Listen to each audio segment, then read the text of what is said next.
नमस्कार, स्वागत है आपका झारखंड समाचार में। झारखंड की दूसरी वंदे भारत रांची से हुई रवाना, पीएम ने दिखाई हरी झंडी, राज्यपाल सीपी राधाकृष्णन रहे मौजूद। हफ्ते में 6 दिन चलेगी ट्रेन। तो वहीं झारखंड में मानसून का असर अभी भी दिख रहा है। रांची में पड़ेगी बौछार, 4 जिलों में भारी वर्षा को लेकर के अलर्ट जारी और झारखंड के कई जिलों में 30 सितंबर तक होगी बारिश। वज्रपात का भी अलर्ट जारी कर दिया गया है। तो वहीं झारखंड सरकार पर जमकर बरसे बाबूलाल मरांडी, कहा महाजनों से लड़ते लड़ते सोरेन परिवार खुद बने महाजन। और चतरा में 1 करोड़ की ब्राउन शुगर जब्त, पिता बेटा गिरफ्तार। स्टील फैक्ट्री की आड़ में चल रही थी तस्करी। तो वहीं पीएम मोदी के खिलाफ दानिश ने की थी आपत्तिजनक टिप्पणी। निशिकांत दुबे ने लोकसभा स्पीकर को पत्र लिखी की जांच की मांग। तो अब तक की सभी बड़ी खबरों पर बात करने से पहले आपसे छोटी सी अनुरोध है कि कृपया वीडियो को एक प्यारा सा लाइक अवश्य कर दीजिएगा, क्योंकि आपका एक लाइक करना ही हमारे मेहनत का फल होता है।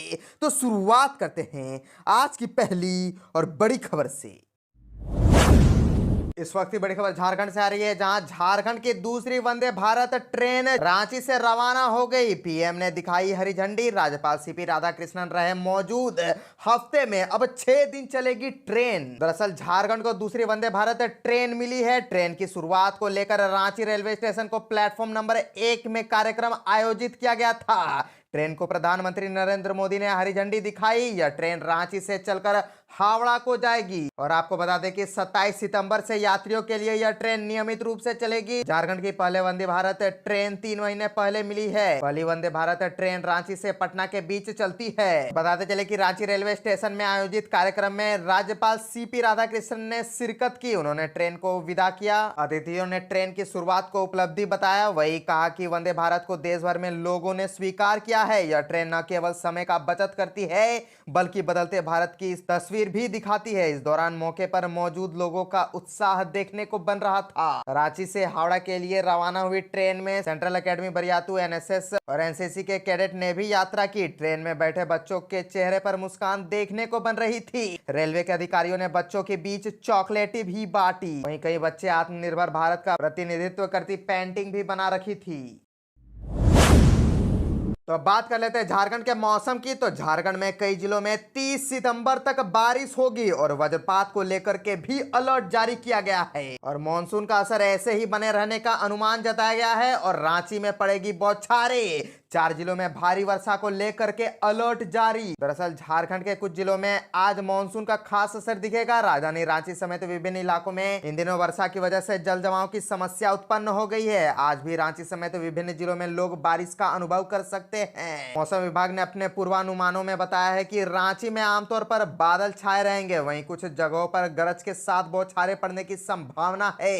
इसके अलावा ग्रामीण क्षेत्रों में भी आज वज्रपात के साथ हल्की या मध्यम दर्जे की वर्षा दर्ज की जा सकती है। और बता दें कि मेघ गर्जन और छिटपुट बारिश को लेकर लगभग सभी इलाकों के लिए येलो अलर्ट जारी किया गया है। इसके अलावा आज दुमका, साहिबगंज, गोड्डा और पाकुड़ में भारी बारिश की संभावना जताई गई है। और मौसम विभाग ने इन इलाकों में अत्यधिक वर्षा को लेकर चेतावनी भी जारी की है। मानसून की वजह से राज्य के लगभग सभी इलाकों में तापमान में गिरावट देखने को मिल रही है। कोडरमा में भी बादल छाए रहेंगे। कई इलाकों में हल्की से मध्यम स्तर की बारिश होगी। और दुमका में फुटबॉल मैच के दौरान वज्रपात से 2 लोगों की मौत, 7 घायल। राज्यपाल सीपी राधाकृष्णन ने दुमका जिले के हंसडीहा मिशन के पास फुटबॉल मैदान में वज्रपात से 2 दर्शकों की मौत पर दुख जताया है। राज्यपाल ने कहा है कि यह घटना पीड़ादायक है। उन्होंने शोक संतप्त परिवारों के प्रति संवेदना प्रकट की तथा ईश्वर से घायलों के शीघ्र स्वस्थ होने की कामना भी की। दरअसल दुमका जिले के हंसडीहा मिशन के पास फुटबॉल मैदान में मैच के दौरान ठनका गिरने से 2 दर्शकों की मौत हो गई। वहीं 7 लोग घायल हो गए। मृतकों की पहचान हो चुकी है। आपको बता दें कि मैच के दौरान अचानक बारिश शुरू हो गई। बारिश से बचने के लिए मैदान के समीप लगे टेंट में शरण लेने लगे। इसी दौरान टेंट के ऊपर आसमान से बिजली गिरी और टेंट के अंदर बैठे 2 युवक की मौके पर ही मौत हो गई।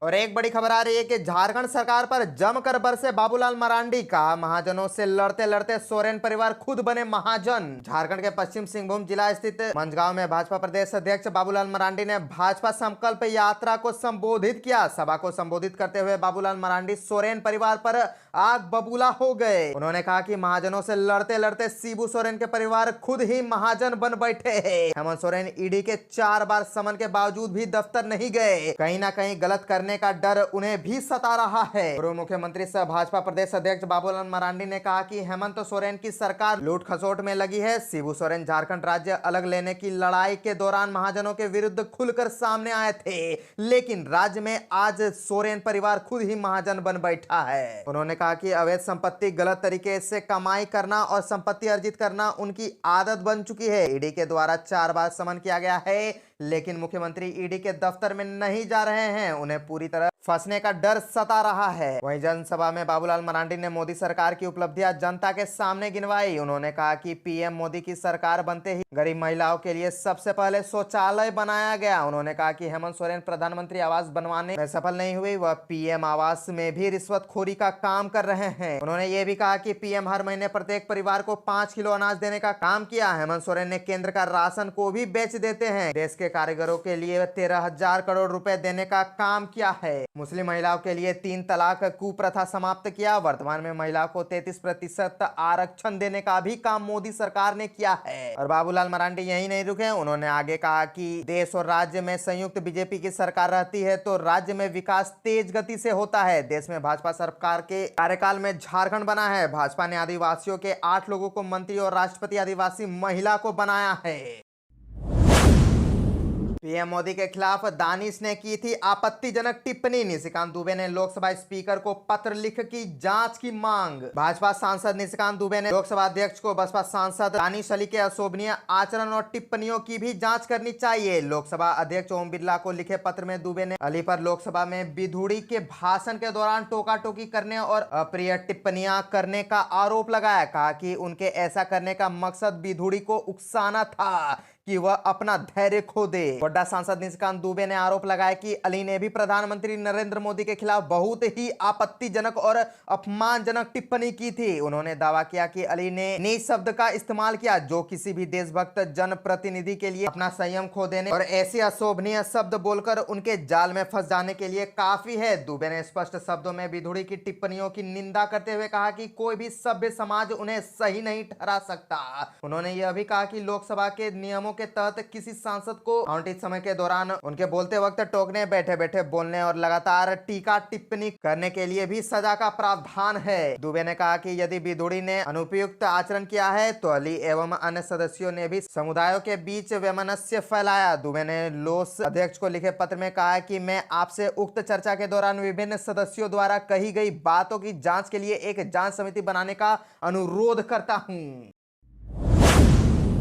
चतरा में 1 करोड़ की ब्राउन शुगर जब्त, पिता बेटा गिरफ्तार। स्टील फैक्ट्री की आड़ में चल रही थी तस्करी। झारखंड के चतरा में पुलिस ने ब्राउन शुगर तस्करी के मामले में बड़ी कार्रवाई की है। इस दौरान 515 ग्राम ब्राउन शुगर बरामद हुआ है, जिसकी अंतर्राष्ट्रीय बाजार में कीमत करीब 1 करोड़ रुपए जताई जा रही है। वहीं आरोपी स्टील फैक्ट्री के संचालक राजदेव दांगी और उसके बेटे रोहित राज को गिरफ्तार किया है। आरोपी पिता बेटे की गिरफ्तारी गिद्धौर से हुई है। पुलिस की पूछताछ में आरोपियों ने बताया कि दोनों चतरा के रास्ते ब्राउन शुगर यूपी भेजते थे। इस धंधे में शामिल अन्य लोग उन्हें खूंटी से हजारीबाग के रास्ते लाकर इसकी डिलीवरी करते थे। उन्होंने तस्करी में शामिल कुछ अन्य लोगों के नामों का भी खुलासा किया है। राजदेव की गिद्धौर प्रखंड मुख्यालय में मां भद्रकाली ट्रेडर्स के नाम से सीमेंट दुकान और स्टील फैक्ट्री है। सीमेंट दुकान और स्टील फैक्ट्री की आड़ में आरोपी राजदेव दांगी सालों से अफीम और ब्राउन शुगर की तस्करी कर रहा था। सिमरिया एसडीपीओ अशोक रविदास ने बताया कि पुलिस अधीक्षक राकेश रंजन को गुप्त सूचना मिली थी, जिसके आधार पर कार्रवाई की गई। राजदेव दांगी ब्राउन शुगर का तस्कर है। उन्होंने कहा कि इसका संबंध अंतरराष्ट्रीय तस्करों के साथ है। तस्करी में उसका बेटा रोहित राज भी शामिल है। दोनों कई सालों से यह अवैध काम कर रहे हैं। जानकारी के मुताबिक दोनों हजारीबाग बस स्टैंड से एक व्यक्ति से ब्राउन शुगर की डिलीवरी लेने के बाद कटकमसांडी के रास्ते गिद्धौर पहुंचे। पुलिस को पहले ही इसकी भनक लग चुकी थी। गिद्धौर पहुंचते ही पुलिस ने पिता बेटे को गिरफ्तार कर लिया।